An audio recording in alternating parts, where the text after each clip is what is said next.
Shalom Bapak Ibu Saudara yang kasih dalam Tuhan Yesus Kristus. Selamat datang di Sabda Bagi Anda bersama saya, Pastor Marcel Kanon. Dan sungguh luar biasa kita dapat bertemu kembali bersama-sama. Ini hari-hari Sabtu. Ya, wow, cepat banget ya. Dunia itu berlari kayaknya. Dan kita harus tahu Tuhan mau supaya kita benar-benar siap untuk kedatangan Yesus Kristus. Untuk menjemput mempelai wanitanya, yaitu tubuh Kristus, yang sungguh-sungguh ada di dalam Tuhan. Dan saya berdoa supaya engkau baik-baik, sehat, dikuatkan terus, dan Anda sudah melewati minggu yang begitu hebat, yang begitu dahsyat. Ya, saya memiliki minggu yang dahsyat sekali. Ya, cuacanya luar biasa di sini. Ya, beberapa hari yang lalu kami sudah tahu 26 derajat. Wah, enak sekali ya, sungguh baik. Jadi minggu ini kita berbicara tentang Amsal pasal yang ke-6 ayat yang ke-16 sampai dengan ayat yang ke-19. Dan di dalam firman Tuhan ini dikatakan bahwa Allah benci dosa. God hates sin. Allah membenci dosa. Atau ada firman Tuhan berkata begini. Ya, 16 Amsal 6 ayat 16 sampai dengan ayat yang ke-19. 6 perkara ini yang dibenci Tuhan, bahkan 7 perkara yang menjadi kekejian bagi hatinya. Mata sombong, lidah dusta, tangan yang menumpahkan darah orang yang tidak bersalah, hati yang membuat rencana-rencana yang jahat, kaki yang segera lari menuju kejahatan, seorang saksi dusta yang menyeburkan kebohongan, dan yang menimbulkan pertengkaran saudara. Sering membaca firman Tuhan akan menolong kita untuk mengingat firman Tuhan itu. Supaya pada waktu kita membutuhkan, Roh Kudus dapat mengingatkan kepada kita firman Tuhan yang kami sudah pernah pelajari atau kami sudah pernah merenungkan, membaca dan sebagainya. Ya, jadi sangat penting untuk kita masuk di dalam firman Tuhan. Nah, dalam beberapa hari ini kita sudah bicara tentang mata sombong, ya, tentang lidah dusta, ya. Dan kita juga harus ingat kepada peringatan yang diberikan oleh Yesus. Ya, di dalam Matius pasal yang ke-24 ayat 4 dikatakan begini, waspadalah supaya jangan ada orang yang menyesatkan kamu. Bagaimana kita dapat disesatkan? Ya, kalau kita tidak mau masuk dalam firman Tuhan, kita mudah sekali disesatkan. Makanya penting sekali kita renungkan firman Tuhan. Ya, kita renungkan, kita mempelajari. Ya, renungan itu sesuatu yang sangat penting untuk kita membangkitkan rohani kita. Ya, supaya kita pada saat kita membaca firman Tuhan, kita izinkan Roh Kudus berbicara ke dalam hati kita. Dan hari ini kita akan bicara tentang dosa yang ketiga yang disebut, ya, yang diperkatakan ini tangan yang menumpahkan darah orang yang tidak bersalah. Apa yang dimaksud dengan itu? Ya, apa yang dimaksud dengan tangan yang menumpahkan darah orang yang tidak bersalah? Sebetulnya itu sederhana sekali. Ya, ini artinya bahwa kita mengambil kehidupan daripada, dengan kata lain, membunuh atau mematikan kehidupan orang yang tidak salah.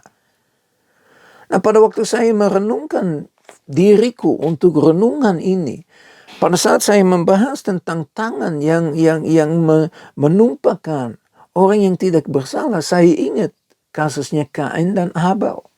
Ya, di mana Habel dibunuh oleh Kain. Kenapa?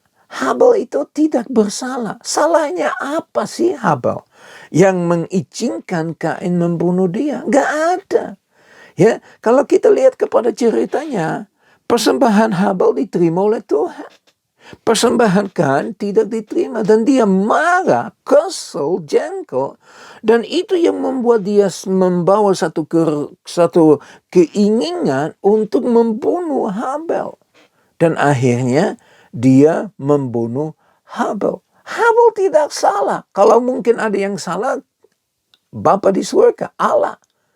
Ya, sebetulnya enggak juga, karena Kain tidak mengerti bahwa Tuhan itu mau menerima pada saat itu persembahan yang termasuk ada darah yang dikorbankan, yaitu binatang, bukan makanan atau minuman. Ya. Nah, bagaimana dengan Daud? Anda mungkin sudah ingat ceritanya tentang Daud.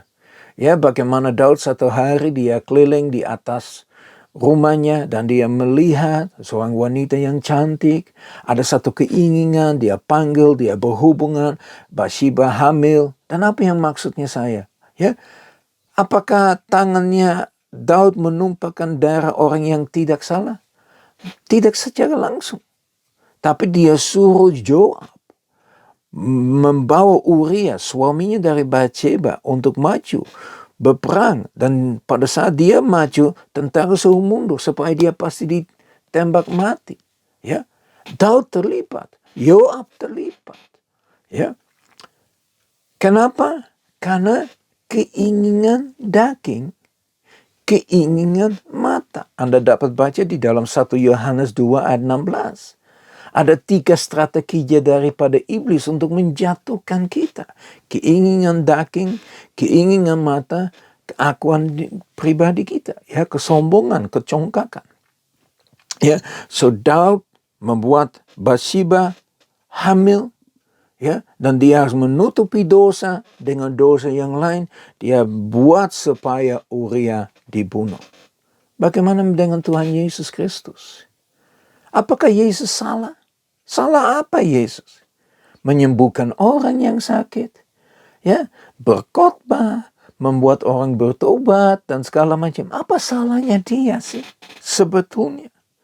Bahkan kita lihat, ya, bahwa Pontius Pilatus berkata, aku tidak menemukan sesuatu yang salah di dalam dia. Dia tidak layak jadi dibunuh. Tapi orang-orang Yahudi tegas ngomong. Ya, di dalam Matius 27 ayat 25 mereka berkata begini, mereka menurunkan satu kutuk atas dirinya sendiri. Biarlah darahnya ditanggungkan atas kami dan atas anak-anak kami. Wow. Yesus Kristus seorang yang tidak bersalah. Yang tidak melakukan hal yang bersalah. Tapi dia disalibkan. Nah, hari-hari ini mari kita renungkan tentang situasi kondisi di mana kita hidup. Bagaimana banyak anak-anak, bayi-bayi dibunuh, mati. Mereka tidak bisa melindungi dirinya sendiri. Mereka nggak salah-salahnya, mereka itu apa? Ya, mereka diciptakan oleh Tuhan di dalam rahimnya seorang wanita. Salahnya mereka apa untuk membunuh mereka?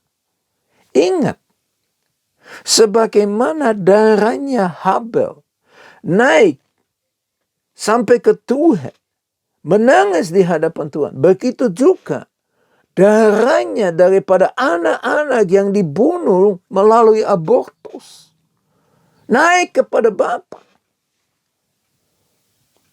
Dan dia pasti akan membela darah yang dicurahkan daripada orang yang tidak bersalah. Dan hari-hari ini bagaimana dengan orang tua? Di Selandia Baru sudah diizinkan untuk membunuh orang tua. Namanya euthanasia. Memang ada peraturan ini itu, tapi saudara yang kasih dalam Tuhan Yesus Kristus, orang yang mau membunuh pasti akan cari jalan keluarnya. Menyedihkan. Ingat, firman Tuhan berkata, Tuhan benci dosa.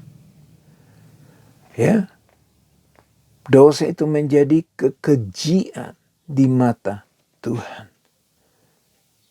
Coba Anda renungkan dalam kehidupan kau. Apakah tangan Anda menumpahkan darah orang yang tidak bersalah? Yesus lebih jelas bicara, membunuh orang, termasuk membenci orang. Anda mungkin iri hati. Ya, orang lain diberkati lebih hebat daripada Anda.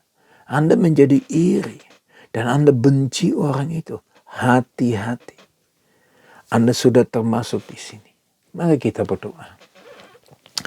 Bapa kami yang di surga, kami datang kepada Engkau dan kami minta Bapa Engkau menyelidiki hati kami Tuhan. Apakah ada hal yang tidak berkenan di hadapan hati kami Tuhan? Di dalam hati kami Tuhan. Apakah ada hal-hal yang tidak berkenan di hadapan Engkau Tuhan? Tuhan kami berdoa, kalau tangan kami terlibat dalam penumpahan darah daripada orang yang tidak bersalah, ampunilah kami Tuhan. Tuhan kami mohon pengampunan daripada Engkau. Tuhan kami tidak sanggup melihat apa yang Engkau sudah sampaikan. Karena ini begitu berat buat kami Tuhan. Tetapi kami juga disadarkan kembali. Sampai hari ini masih ada kesempatan untuk kami bertobat. Untuk berbalik dari jalan jahat. Tuhan ampunilah dosa kami yang kami aku di hadapan Engkau. Bersihkan kami, sucikan kami, kuduskan kami, biar kami dapat berkenan di hadapan Engkau. Kami berdoa ini semua hanya di dalam nama Tuhan Yesus Kristus. Haleluya. Amin. Ya, sekali lagi Bapak Ibu Saudara yang kasih dalam Tuhan Yesus Kristus, izinkan Roh Kudus berbicara kepada Anda. Selidiki firman Tuhan ini, renungkan ini, memperkatakan ini, melakukan ini. Ya, jangan sampai ada dosa di dalam hati kita yang membuat kita menjadi jauh daripada Tuhan. Saya berdoa supaya benar-benar berkat dari Allah Bapa kami yang di surga, kasih sempurna di dalam Yesus Kristus, persekutuan yang manis dengan Roh Kudus, menyertai kita semua mulai saat ini sampai Maranatha Tuhan Yesus datang kembali, bahkan sampai selama-lamanya. Ya, Bapak Ibu Saudara yang kasih dalam Tuhan Yesus Kristus, mari maju bersama Yesus. Ya, kedatangan Tuhan segera lagi. Sebentar lagi, sesaat lagi. Kita tidak tahu kapan, tetapi pasti. Biar kita maju terus bersama Yesus. Ya, sampai kita bertemu lagi di hari Senin. Shalom, Tuhan Yesus memberkati.